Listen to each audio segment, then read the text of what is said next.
जहांगीर साहब, welcome to view 360। सबसे पहले तो मैं ये बात करना चाहूँगी पाकिस्तान के रेफरेंस से जो आज हमने ये खबर सामने आ रही है कि जो मुल्क में बैंड तंजीमें हैं उनके खिलाफ एक्शन को मज़ीद तेज़ किया जाए, और पाकिस्तान ने ये तो क्लियर किया कि ये पुलवामा अटैक के रिएक्शन में नहीं है। लेकिन दूसरी तरफ हम देखें तो ये पहली मरतबा भी नहीं है कि पाकिस्तान ऐसी तंजीमों के खिलाफ क्रैकडाउन की बात कर रहा है। तो इस मरतबा आप नया क्या एक्सपेक्ट करते हैं?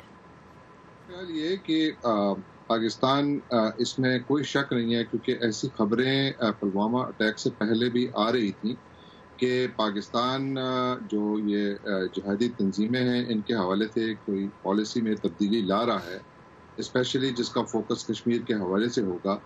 और उसके बाद फिर ये वाक़या हो गया, क्योंकि उसमें जो खबरें आ रही हैं वो ये हैं कि शायद उसमें चाइना पाकिस्तान पर काफ़ी ज़ोर दे रहा है कि आप जो है अपनी जो स्ट्रेटजी है इस पर नज़रसानी करें।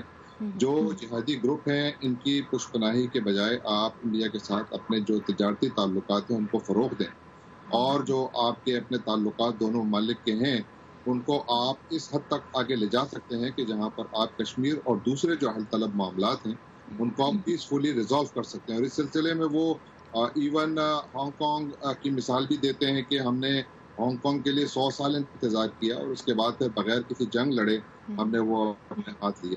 तो वहाँ डेफिनेटली ये बात पहले से थी और ये सोच भी मौजूद थी। तो मेरा नहीं ख्याल कि डेफिनेटली कहीं ना कहीं तो पुलवामा अटैक का असर उस पर होगा, लेकिन खबरें गर्दिश में इस अटैक से पहले भी थी इस्लामाबाद में कि पाकिस्तान में इस किस्म की कोई सोच आ रही है कि इस पॉलिसी पर नज़रसानी की जाए। अच्छा, पाकिस्तान पे हम जिस तरह जानते हैं भारत के अलावा अफगानिस्तान का भी ये इल्ज़ाम रहा है कि सरहद पार से उस पर भी हमले होते हैं। अब हम देख रहे हैं कि पाकिस्तान की मदद से ही अमेरिका और तालिबान के दरमियान मुज़ाकरात भी हो रहे हैं।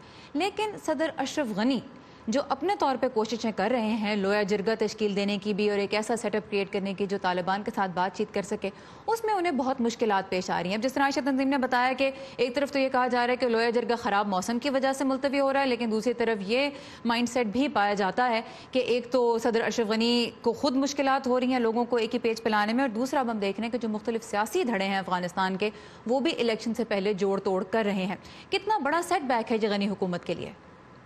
मेरा ख्याल है बहुत बड़ा सेटबैक है, न सिर्फ जो सियासी धड़े हैं बल्कि आप ये देखिए कि वहाँ पर जो ख़वातीन की तंजीमें हैं वो भी बहुत एक्टिव हो गई हैं, जिनका ये कहना है कि आप अगर कोई भी ऐसी बॉडी बनाते हैं जिसने बाद में तालिबान के साथ बातचीत करके अफ़गानिस्तान के फ्यूचर सेटअप के हवाले से बातचीत करनी है, तो उसमें ख़वातीन की जो शिरकत है वो बहुत कमज़ोर है। और उन्होंने कल उन्होंने काबुल में मुज़ाहरे वगैरह भी किए हैं।